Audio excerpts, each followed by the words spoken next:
Olá para você que nos acompanha no programa Esporte Executivo aqui na Exame.com. Conversamos hoje com Eduardo Del Pogetto, gerente de marca da Umbro, uma das marcas do universo esportivo mais tradicionais que nós temos. Eduardo, muito obrigado por aceitar o convite e conversar conosco. Seja bem-vindo ao Esporte Executivo. Vinícius, eu que agradeço o convite aí, a oportunidade de estar batendo esse papo com você. Enfim, um prazer enorme estar aqui e vamos lá, cara. Obrigado aí pelo convite. Tá, vou começar facinho, hein, Eduardo? Começar bem facinho.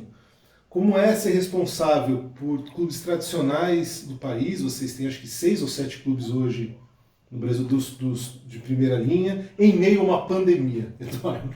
Como é esse desafio? Eu acho que só administrar os clubes já é uma dificuldade enorme, né, Vinícius? Ainda em meio a uma pandemia vem adicionar aí um sabor especial, né? Mas é muito prazeroso, cara. Enfim, os clubes são a essência da marca, né? A marca Umbra é uma marca, como você bem colocou, bastante tradicional e exclusiva do futebol. Então, a gente não vive sem os clubes e são fundamentais aí para nós. Trabalhar com eles, trabalhar com o clube, eu acho que você já teve essa experiência também, né, Vinícius? Sim, em 2018 no Santos. É, Com vocês, é, inclusive, com a chegada da é, Umbro. Exato, com o retorno nosso lá da Umbro, muito legal. Enfim, é trabalhar com emoção, né? São muitas pessoas que atuam com uma parte emocional muito forte. Então, daí vem um pouco da dificuldade, talvez, mas é muito prazeroso ao mesmo tempo, né, cara? Futebol, para quem gosta, né, quem ama de futebol, amo futebol, enfim, é sempre muito prazeroso estar trabalhando e viver o dia a dia dos clubes, enfim, entender um pouco desse contexto. E durante a pandemia, obviamente, aí a gente está falando em, de fato, uma dificuldade enorme, né, que veio a todos, acho que todos os setores, não só o esportivo, mas todos os setores aí foram duramente afetados pela pandemia, né?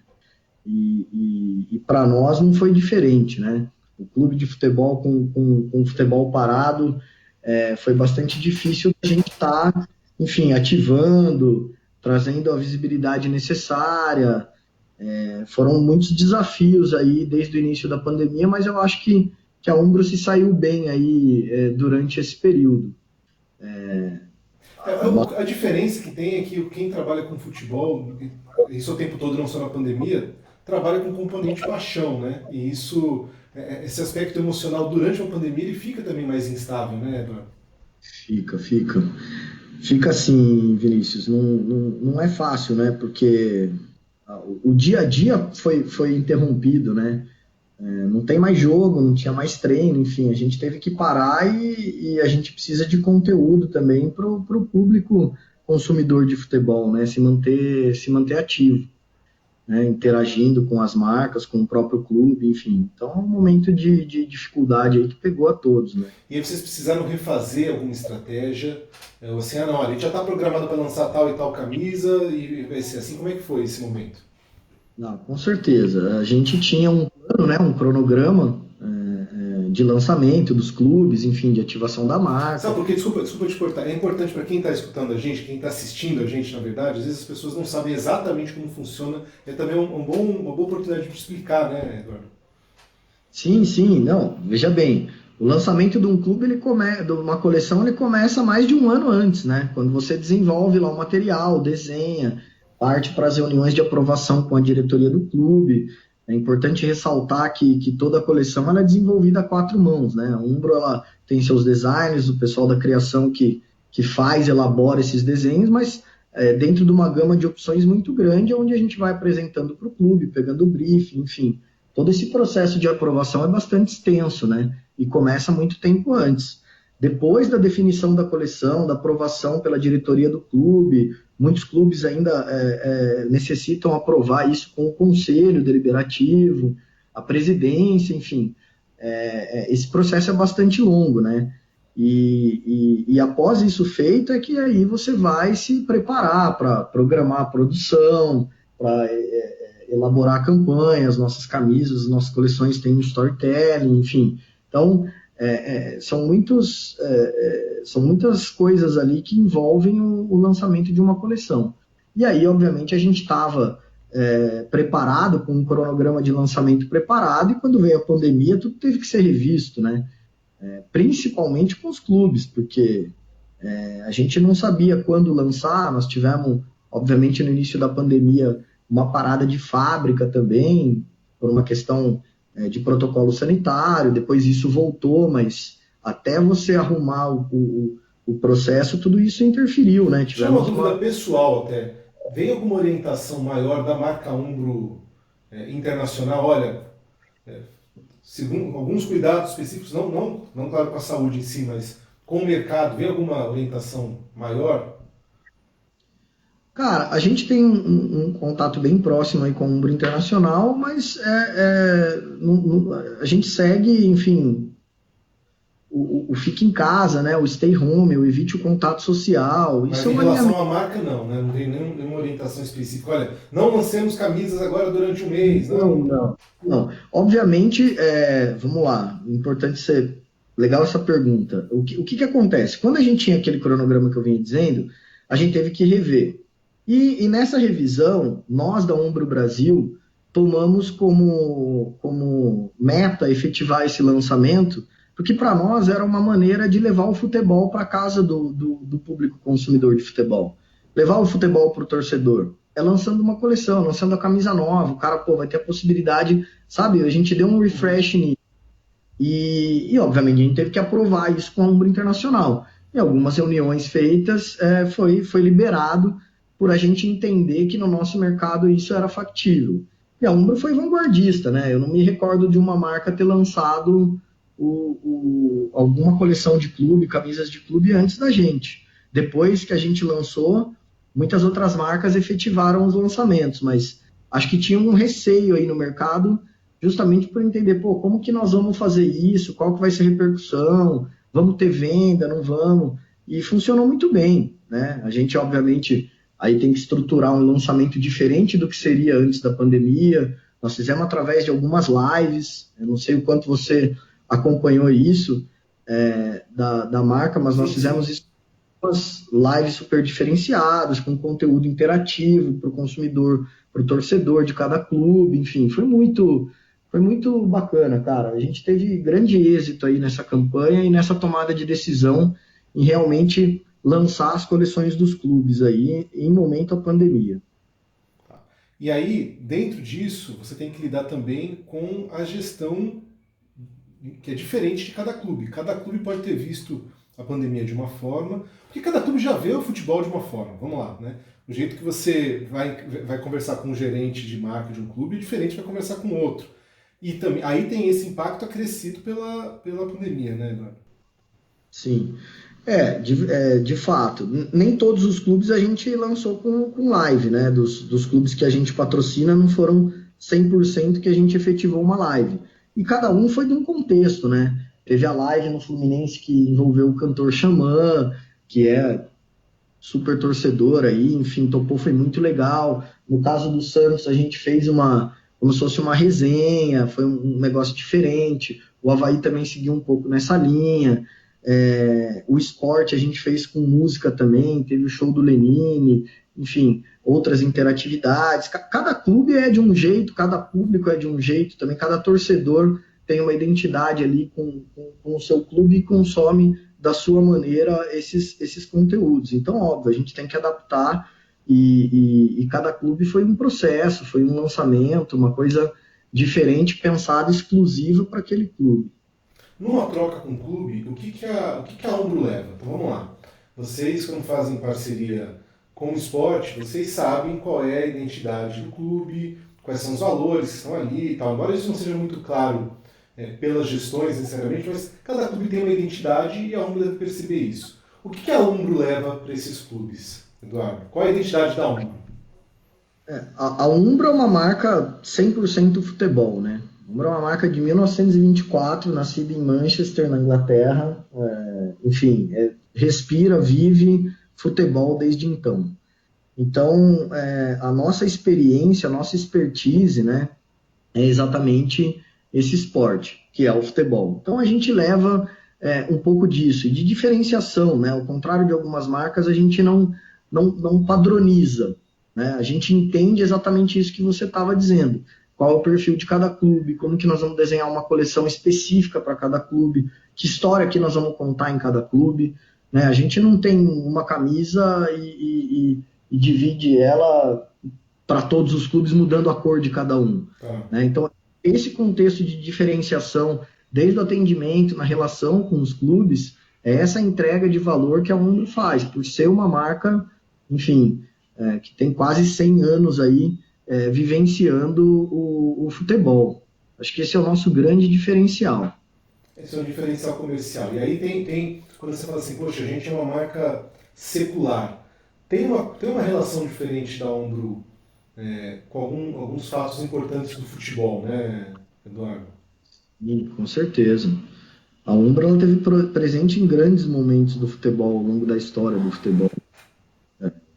O mais marcante para mim, particularmente, até pela minha idade, foi o tetracampeonato, né? Aquela camisa emblemática do tetracampeonato, que a Umbro patrocinou grandes jogadores, Beckham, Michael Owen lá fora, enfim, Deco. Ela tem uma história muito grande, né? Muitos clubes na Europa, principalmente na Inglaterra. Acho que foi o maior contrato em longevidade da história do esporte, foi a Umbro com a FA, que é a seleção inglesa, né? Então, enfim, isso marca muito, né? Na década de 70, por exemplo, a Copa de 70, a camisa também era Umbro, tem lá no Museu do Futebol, no Pacaembu, só que a etiqueta fica na sobregola ali, né? Dentro da punha a marca na época e tal. Então, enfim, pô, a história do futebol não pode ser descrita sem que a gente lembre da marca. E aí, vamos lá, essa marca secular, ou pelo menos quando passou pela primeira pandemia, ela ainda não era uma marca secular, ela passou a ser uma marca secular recentemente, agora encontra uma pandemia. Vamos chegar, né? Quais foram as ações que vocês conseguiram e pensaram em desenvolver? Vamos lá, por isso eu te perguntei antes. Ah, tem camisa para lançar? Tem. Então a camisa tinha para lançar, você pode fazer ajuste no lançamento.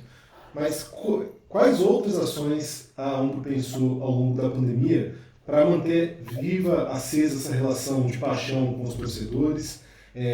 Poxa vida, os shopping centers no Brasil inteiro, maioria fechada, eu sei que um bom movimento de compra para vocês em relação aos clubes são os shoppings e são as lojas diretas dos clubes, tudo fechado. Como foi esse desafio? Cara, aí que tá a questão das lives e do conteúdo interativo que a gente fez também, né? Além das lives que virtualmente você envolve aí o nosso público consumidor, a Umbro também lançou a campanha Stay Home, onde a gente fez quizzes interativos de cada clube, né? Com perguntas para testar o conhecimento daquele torcedor. A gente colocou alguns atletas mostrando o seu dia a dia, como eles se preparavam fisicamente durante uma pandemia em casa, quais os exercícios que eles faziam. Todos esses conteúdos, a gente também, além de divulgar nas nossas redes, nos nossos canais digitais, a gente também dividiu isso com o varejo, né? Com outros varejistas de e-commerce que também se utilizaram do conteúdo, tentando abranger ao máximo a integração e a interação com o público consumidor, para a gente poder levar um conteúdo para o pessoal que estava em casa, né? O início da pandemia foi mais rígido, assim, no meu entendimento. Então, o pessoal não saía de casa mesmo. E aí a gente caminhou por essa alternativa aí de levar esse tipo de conteúdo. E tudo é muito mais difícil, né, Vinícius? Fazer uma live já é difícil. Fazer uma live pelo telefone, né? Você negociar com o empresário, com o artista, botar tudo em pé, estúdio, né? As relações, as interações aí humanas mudaram muito, né? E para nós é um desafio enorme executar isso. Mas a gente está bem feliz com o resultado, cara. Foi bem proveitoso essas ações que a gente tomou durante a pandemia. Quero fazer uma pergunta para você, não quero te colocar em maus lençóis, tá? Você não precisa aqui falar número nem nada disso, porque esse não é o foco. Alguns clubes de futebol, ou boa parte dos clubes de futebol, vai sair enfraquecido no pós-pandemia, tá? Eu tenho a sensação, eu vou falar que ainda é sensação porque eu não vi de fato, que alguns clubes vão precisar ser socorridos por estruturas mais prontas que as deles. Então, claro, os grandes clubes de ponta, mesmo com graves dificuldades financeiras, eles têm por si só um repertório de administração e tudo mais. Clubes menores, quando a gente começa a falar assim, Série D, Série D e regionais, eles vão precisar de uma administração parceira, né? Porque tem muito clube que está correndo risco de acabar, falando português claro. Nesse sentido, claro, eu não quero fazer disso um juízo de valor, mas é também uma oportunidade comercial para que vocês cheguem a universos, a culturas e clubes que até então estava mais difícil de chegar, Eduardo? Vinícius, olhando por essa perspectiva que você coloca, acho que sim, acho que existe essa oportunidade. A questão é que não são só os clubes que estão debilitados, né? O nosso poder de investimento posterior a uma pandemia dessa também vai mudar, né? A nossa possibilidade ou, enfim, vamos falar aqui o português, claro, como você colocou. Obviamente, os valores vão mudar. Nós precisamos entender esse mercado pós-pandemia. Nós não temos ideia, economicamente falando, do buraco que nós vamos encontrar, né?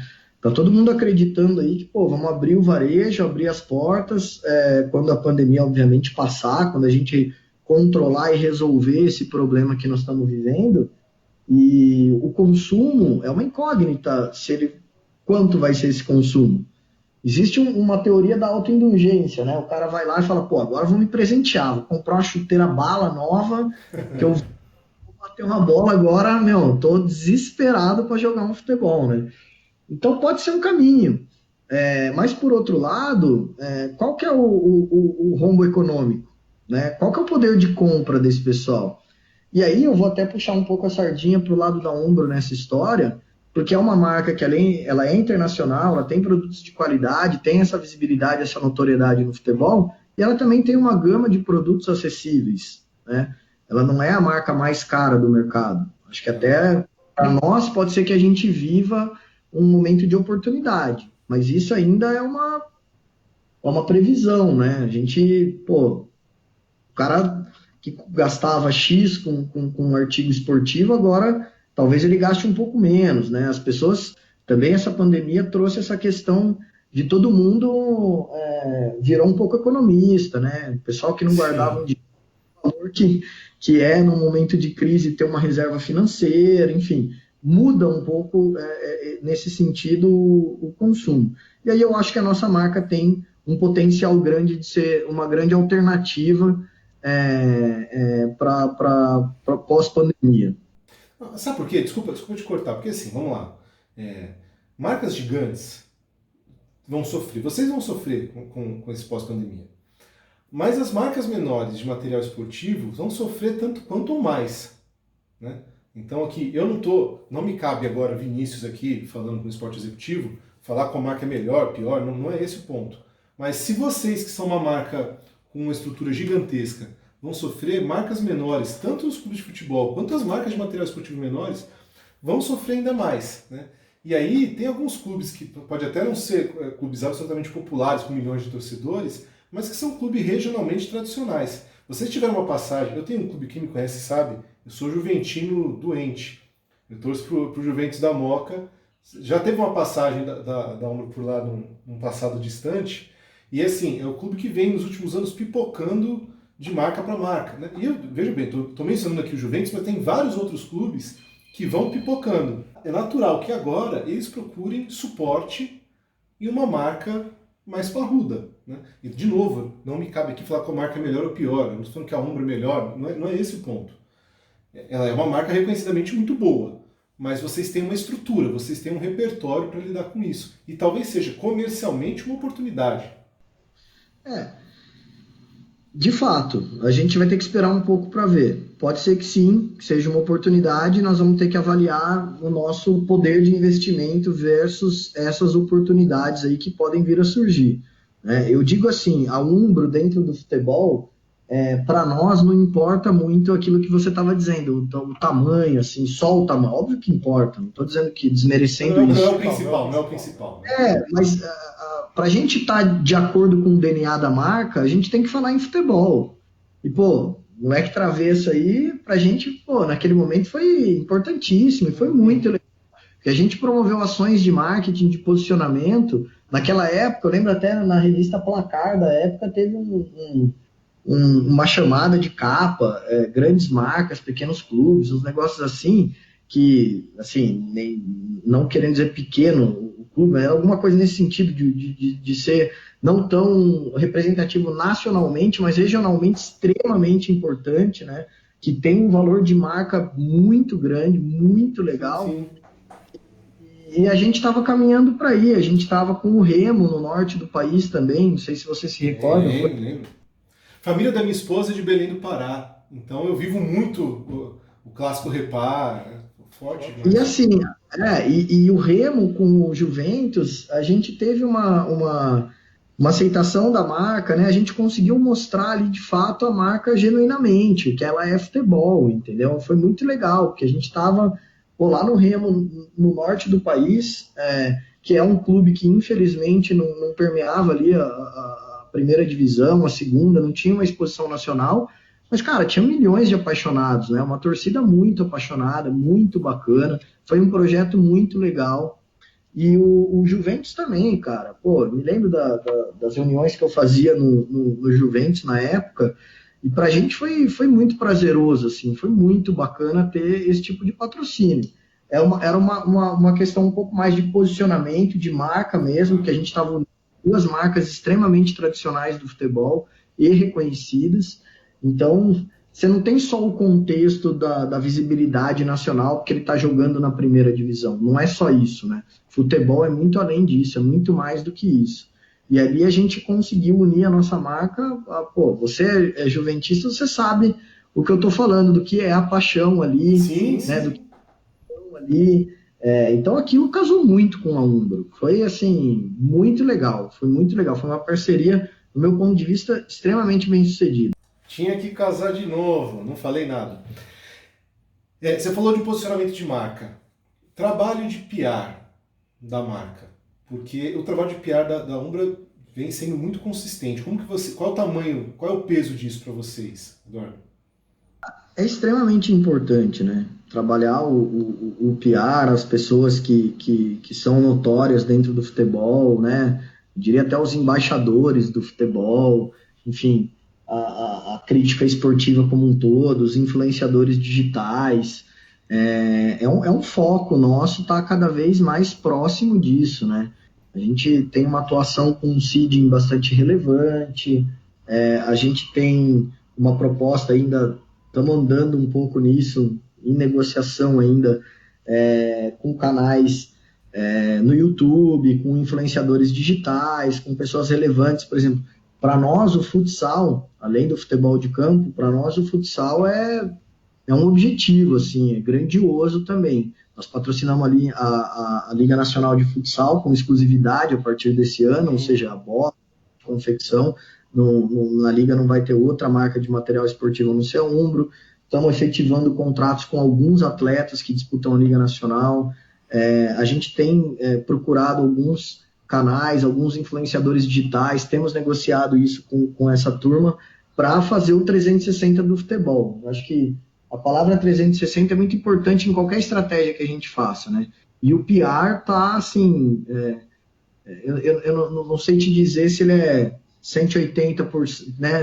Aham. 50% 360 aí, mas é muito importante para nós, cara, porque são pessoas que influenciam, que formam opinião e que podem fazer isso com propriedade, né?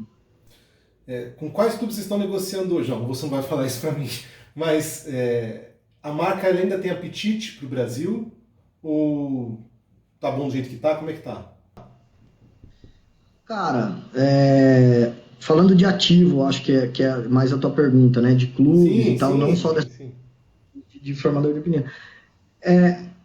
A gente vive muito na oportunidade. Eu comecei a entrevista falando, pô, a Umbro não vive sem futebol. Então, assim, nós fazemos parte de um grupo que ele é muito aberto a oportunidades, né? A nossa diretoria, a nossa presidência. Então, quando você leva um projeto e mostra ali os porquês daquele projeto, qual que é o valor que aquilo vai trazer para a marca, né? Não só a parte de rentabilidade, de faturamento, mas também de valor de marca, de construção de marca.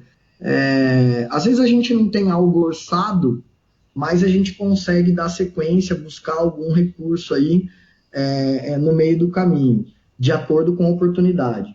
Então, assim, a gente está sempre ligado, cara. A gente está sempre ligado, principalmente no futebol, assim, que a gente vê as movimentações no passado.